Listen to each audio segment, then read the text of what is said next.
Ah, buongiorno bianconeri, comment ça va? Ça fait un petit moment, quelques jours que je n'ai rien posté en termes de contenu pur et dur, donc des vraies vidéos à l'ancienne, bien comme il faut. Donc voilà.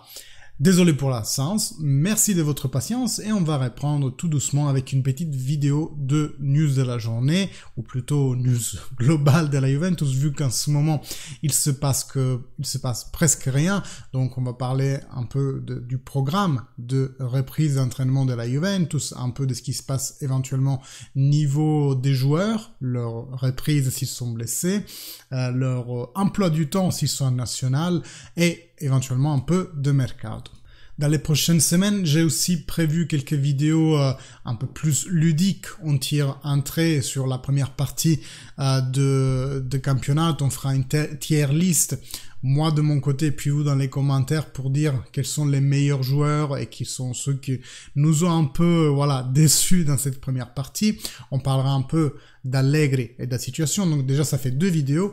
Troisième vidéo, il faut que je la fasse, j'ai toujours pas eu le temps, l'analyse tactique de Juventus-Lazio, dernier match de Serie A. Et oui, elle va nous manquer la Serie A. Bref, tout d'abord, merci de vous abonner à la chaîne si c'est toujours pas fait. On a explosé le plafond des 1000 abonnés, on est déjà à 1020. Merci beaucoup à vous. Je vais faire un truc exprès pour fêter aussi cet événement, mais j'ai toujours pas eu le temps. Donc aussi, merci de commenter et liker les vidéos. Vous savez que c'est vos interactions sur les vidéos qui la font grandir, parce que YouTube s'est dit que le contenu est intéressant s'il y a beaucoup de commentaires, s'il y a beaucoup de likes, si vous regardez toute la vidéo en intégralité. Donc merci à vous de votre soutien. Donc déjà, qu'est-ce qui se passe pour les bianconeri qui sont restés à Torino? Donc c'est entraînement jusqu'à aujourd'hui, donc aujourd'hui dernière journée d'entraînement officielle, après il y aura une vacance et la reprise est fixée pour le 6 décembre, le jour après mon anniversaire. Cette phase de préparation, elle durera donc du 6 décembre au 22-23 décembre. Dans cette phase de préparation, on parle déjà de 2 matchs amicaux, entre un contre l'Arsenal le 17 décembre et un contre le Barcelone le 22. Vous voyez déjà qu'on part sur des matchs amicaux avec des équipes d'un certain niveau. Arsenal qui est en train de cartonner cette année et Barcelone. C'est des adversaires, si vous voyez ce que je veux dire, qui sont un peu à celui qui est censé être notre niveau pendant cette année, c'est-à-dire des équipes de Europa League. Et déjà le fait qu'on va pas se battre contre une équipe de série C ou série B, ça doit faire comprendre qu'on veut vraiment partir à 1000 à l'heure pour la reprise du championnat. Après le 22, il y aura donc juste les matchs amicaux que je vous ai cités. C'est Romeo Agresti qui en a parlé dans sa vidéo de hier matin, je crois. Il y a une trace forte, mais ça n'est pas signé. Ce n'est pas sûr que ces 2 matchs vont avoir lieu. Éventuellement, on parlait aussi d'un 3e match, mais celui-là, il est pas sûr du tout. Alors que, comme dit, la trace avec Arsenal et Barcelone pour le 17 et 22, c'est des traces fortes. Mais attendons la confirmation officielle. Donc ensuite, pause pour Noël en fait, et reprise du championnat une fois aussi les derniers joueurs qui ont disputé peut-être quart de finale, demi-finale et finale en Coupe du Monde. Donc c'est un beau programme, c'est une très bonne nouvelle qu'il y aura une nouvelle préparation physique en même temps qu'une préparation tactique et ça va déclencher en fait plein de potentiels changements et on va voir ce que la Juventus qu'Allegri nous réserve. On va en parler plus sur le volet mercato parce que vous pensez bien que la compo qu'on comptera faire en deuxième partie, en 3-4-2, qu'est-ce que je raconte? Un 4-4-2 ou un 3-5-2, ça peut changer beaucoup. Un 4-3-3, ça peut changer encore beaucoup. Donc, on verra dans la partie mercato. Parlons maintenant des joueurs qui sont à disposition en ce moment et on va commencer par Rugani. Rugani qui, la Gazzetta, sous la personne de Giovanni Albanese, nous disait ce matin, potentiellement pourrait déjà partir au mois de janvier. Pourquoi? Parce qu'avec le fait que Danilo est devenu à tous les effets un central, on commence à être beaucoup en termes de centraux et surtout c'est les externes qui nous manquent. Raffaella Pimenta, donc la manageuse de Pogba mais aussi de Moise Kean, a relâché une interview dans laquelle elle nous dit que Moise Kean, ça sera probablement un joueur central dans la Juventus de futur. Donc on pense que son rachat va être effectif à la fin de l'année. Elle nous parle aussi de Pogba, donc il est encore en train de s'entraîner individuellement vis-à-vis de soigner sa blessure au ménisque après l'opération. Il continuera cet entraînement particulier en vacances aux États-Unis, et là aussi il sera suivi et il y aura une visite de contrôle à Pittsburgh. Normalement, on l'attend de pied ferme au premier match disponible en janvier. Ensuite, parlons de Bonucci, t'en connais aussi avec, on a parlé de Rugani pour la défense. Lui, il est dans une situation un peu plus, entre guillemets, difficile. On l'a vu dans les derniers matchs de Serie A, et il a eu, comment dire, on lui a indiqué la voie vers la sortie quelque part, dans le sens où il s'est fait chevaucher dans les hiérarchies par Gatti, par Danilo et même par Alexandro. Dans une défense à 3, notamment aujourd'hui, on pense beaucoup plus la défense bad, la défense brésilienne. Pourquoi bad? Parce que Bremer, Alexandro, Danilo, que une défense où Bonucci aurait sa place. Ensuite, si on calcule qu'il y a sur le banc Rugani, mais surtout Gatti, ça nous donne la dimension de comment Bonucci a perdu des places et surtout son histoire de, comment dire, renouvellement de contrat. En fait, il en est au final que il a eu une clause dans son contrat pour un renouvellement automatique qu'il a déclenché avec son agent. Donc vous vous souvenez, il y a quelques semaines, on parlait du fait que Bonucci allait gagner le même salaire, mais au lieu de que ça soit sur un an, ça aurait été sur 2 ans, et qu'il aurait éventuellement déjà signé cet accord-là. Et bien cet accord n'était rien d'autre qu'une clause déjà incluse dans son contrat. Mais comme Montblanc, on nous dit souvent sur Juventus dans les dernières semaines, Bonucci, le moment où il veut partir, qu'il a une bonne offre ailleurs, le minute d'après, il est déjà hors de la continence, dans le sens que la dirigeance ne va pas forcément le retenir à tout prix. Ce qui libère éventuellement la place pour un autre défenseur central, parce que avec Alexandro, il lui reste 6 mois de contrat, et de toute façon c'est un braccetto, ce n'est pas un défenseur central pur. La sortie éventuelle de Rugani et Bonucci aussi, qui on ne sait pas s'il va partir. Dans ce cas-là, il faudra compléter, si on veut, surtout si on veut rester sur une défense à 3, avec un autre défenseur central. Chapitre Rabiot qui a fait beaucoup parler de lui dans les derniers mois par rapport à ses prestations vraiment de mieux en mieux avec la Juventus. Je ne suis pas convaincu de l'hypothèse comme quoi Rabiot est en train de bien faire uniquement parce que il est en fin de contrat et il veut se valoriser un maximum pour pouvoir demander le plus gros montant possible dans son prochain contrat. Moi, je pense que Rabiot, dans ses 4 années à la Juventus, il a eu vraiment un parcours. La première année, il n'avait pas joué depuis 6 mois avec le PSG. Il a mis certes du temps à redevenir un joueur, il ne serait-ce que correct. La deuxième année, celle avec Pirlo, il a eu vraiment de hauts et des bas, des matchs où il a très bien fait. Je me souviens le match fameux Juventus-Milan où on était en train de gagner justement 2-0 avec un très beau but de Rabiot, et après on se fait rattraper sur le 4-2, mais ces matchs-là, par exemple, il avait joué vraiment de façon somptueuse. Donc il a eu des grands hauts, mais aussi des grands bas dans la session avec Pirlo. Et puis, depuis qu'Allegri est revenu sur le banc, petit à petit, il a su prendre sa place.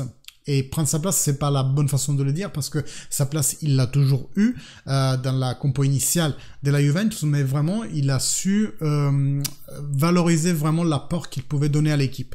Donc, à mon sens, ça fait 2 ans maintenant, enfin non, 1 an et demi depuis qu'Allegri est là, que Rabiot fait de mieux en mieux, et surtout les derniers 3-4 mois, ces débuts de championnat, il est en train de vraiment se révéler dans sa vraie nature pour le joueur potentiel qu'il peut être.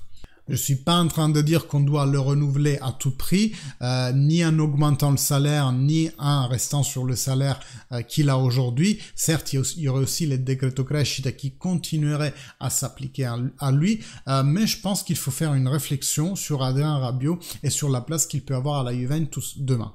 Dans tous les cas, c'est loin d'être notre priorité parce qu'en milieu de terrain, on est assez couvert. Moi, à mon sens, si on se débarrasse uniquement de, par exemple, McKennie, qui n'a pas brillé dans les derniers mois, ça peut être intéressant. Espérons qu'il fasse un bon mondial pour qu'il puisse vraiment se mettre en valeur sur la scène internationale. Chapitre Ealing Jr., lui aussi a une échéance de contrat prochainement, en juin. Son renouvellement, c'était quelque chose qui était prévu depuis longtemps. Après la Juventus, vu le début de saison catastrophique, il avait congelé toutes les discussions pour des éventuels renouvellements, dont celui d'Ealing Jr. Donc maintenant, ça devient vraiment capital de renouveler ce joueur pour ne pas le perdre à paramètre zéro, sachant que dans ses dernières apparitions, il a vraiment brillé, surtout dans le match contre le Benfica en Europe. Donc il y a des yeux à l'international qui commencent à s'intéresser à Ealing Jr. de près. Après, ce qu'ils nous disent les journalistes aujourd'hui, c'est qu'il y a une volonté d'Ealing Jr. de rester à la Juventus, de faire ses preuves en bianconero. On l'espère, ça pourrait être vraiment dans la compo actuelle, dans le 3-5-2 actuel, ça pourrait être vraiment un bon échange pour Kostic. Et de l'autre côté, va savoir, Chiesa et backup Cuadrado, on n'en sait rien. Enfin, quelques petits mots sur la situation Cristiano Ronaldo. Il faut quand même que j'en parle et j'aimerais connaître votre avis dans les commentaires. Pour moi, son interview, c'est vraiment l'acte désespéré de quelqu'un qui voit sa carrière tomber en miettes alors qu'il a eu une carrière vraiment extraordinaire. J'ai quand même, vous le savez, moi, c'est pas le plus sympathique de la planète pour moi, Cristiano Ronaldo. Mais vraiment, je suis quand même désolé qu'il en arrive à ces dérives-là, à devoir aller frontalement contre son club pour se trouver un nouveau club en janvier. D'ailleurs, le Manchester United a démarré tout ce qui est procès avec ses avocats pour le licencier carrément parce qu'il s'est permis de parler mal du club sur la place public, et donc on peut imaginer que de la part de Cristiano Ronaldo, si c'est prémédité, de faire cette interview pour que ça pète. En fait, il a juste lancé le coup d'épée final à sa parenthèse Manchester United. Bon, vous savez, comme dit, il n'est pas très sympathique, mais vraiment c'est dommage qu'un grand champion tel qu'il a été doivent en arriver à des dérives pareilles en sa fin de carrière. Limite, la fin de Messi, elle est préférable à celle de CR7, la fin de carrière. Bon, et parlons un chouïa de mercato, parce que nous, on le sait, notre talon d'Achille, surtout sur une compo 3-5-2, ça va être les externes. Là, on a réussi à faire un tour de force incroyable dans les derniers matchs, en gardant toujours Chiesa, surtout Kostic et Cuadrado. On a eu le backup de Chiesa quelque temps, mais ça va être vraiment compliqué de continuer sur un 3-5-2 si on n'achète pas un externe, notamment je pense à gauche. À droite, pardon. Pourquoi je pense pas à la gauche? C'est parce que il y a Kostic qui est en train de vraiment bien faire dans sa première année à la Juventus. Il y aurait éventuellement Ealing Jr. qui est carrément un profil de 3-5-2. Sur l'autre côté, maintenant, on a un Cuadrado qui sait très bien faire ce rôle-là. Après, il y aurait éventuellement le titulaire, ça pourrait être Federico Chiesa, mais j'ai un peu du mal à le voir faire le piston tout le long de la pelouse et donc dépenser énormément d'énergie à la course, surtout le piston droit. À voir si certains mécanismes de glissement, notamment d'un milieu de terrain vers la droite dans la phase défensive, pourraient éventuellement faire qu'il fasse moins de courses et donc rester un externe haut dans un 3-5-2, donc l'externe qui ne redescend jamais en phase défensive. Tout ce qui est compo, c'est vraiment un gros point d'interro pour cette prochaine Juventus. Pourquoi je dis ça? Parce qu'on a compris que la défense à 4 en mettant Bremer au centre, ça peut être problématique, au moins qu'il ne s'acclimate dans une défense à 4, et là, son expérience dans le Brésil au mondial, ça va être vraiment important pour voir s'il peut s'adapter dans la défense à 4 du Brésil.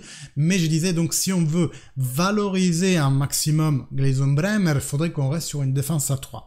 Ce qui cause problème quand on passe sur la composition du milieu de terrain, et surtout sur l'attaque. Pourquoi? Parce qu'en attaque, on a pratiquement une équipe qui est faite pour jouer avec deux externes, donc par exemple en 4-3-3, on a un Kostic, on a un Di Maria, on a un Chiesa, on a un Cuadrado, un Ealing Jr, tout ça nous fait naturellement penser à un trident d'attaque avec ces trois éléments. Donc si on a une défense à 3 et un attaque à 3, il te reste combien au milieu de terrain? Ben, il te reste 4. Sachant que un milieu de terrain à 4, souvent ça veut dire que les deux milieu de terrain sont des attaquants et les deux, c'est deux médians à l'ancienne pour vraiment donner une solidité physique et de récupération de balles à cette compo-là. Donc, ça serait un Rabiot Locatelli au milieu. On devrait se passer de tous les joueurs de fantasy un peu qu'on a, les Miretti, les Fagioli. Donc c'est un peu compliqué, c'est vraiment un puzzle pour Massimiliano Allegri qu'il devra résoudre d'ici le début de la reprise de la Serie A. Je ne voudrais pas être en lui, honnêtement. Déjà par rapport à tout ce qu'il se mange sur les médias et sur les réseaux sociaux, mais surtout pour c'est un puzzle en fait. Comment mettre sur le terrain cette nouvelle Juventus avec la rentrée de Chiesa, la rentrée de Pogba en tant que titulaire, ça va être vraiment un casse-tête. Et donc, vu qu'il y a ce casse-tête, l'option privilégiée de la Juventus, c'est de viser sur un externe, certes, mais quelqu'un qui puisse être à l'aise dans un 3-5-2, comme cinquième du milieu de terrain dans un 3-5-2, mais aussi comme quatrième dans une défense à 4, dans 4-4-2. On cherche un profil un peu hybride, or on l'avait, hein. J'ai nommé Cambiaso qui on a donné un prêt limite, il a signé, on l'a envoyé déjà un prêt. Après il revenait d'une grande blessure, donc on voulait bien s'assurer qu'il pouvait être opérationnel et on a préféré le prêter pour ce début de saison. Mais on parle aussi d'Odriozola et de Karsdorp. Karsdorp qui a quelques problèmes vraiment du vestiaire à Rome, et Odriozola qui est en rupture aussi avec le Real Madrid et qui serait limite un paramètre 0, ou alors tu donnes une toute petite indemnité au Real Madrid pour qu'il te le donne déjà en janvier. Tout ça c'est beau, mais si le casse-tête de la compo n'est pas résolu, c'est vraiment précoce par les deux noms. Limite, je pense que au moment où il y aura la reprise qui interviendra au même temps que l'ouverture de mercato, je pense qu'on aura un coup assez rapide et qui nous orientera, nous tifosi, en termes de choix de compo. Voilà mes amis pour aujourd'hui, pour la petite reprise de la vidéo après temps de pause post Juventus Lazio. Comme dit, il y aura une analyse statique Juventus Lazio. Il y aura une vidéo où on discutera on fera une tier list par rapport aux notes qu'on donne à chaque joueur pour la première partie de saison. On fera la même chose pour Massimiliano Allegri. On discutera sur la pertinence de sa permanence à la Juventus aussi. Et voilà, moi il ne me reste qu'à vous saluer pour aujourd'hui et vous dire à demain et fino alla fine, forza Juve. Salut à tout le monde.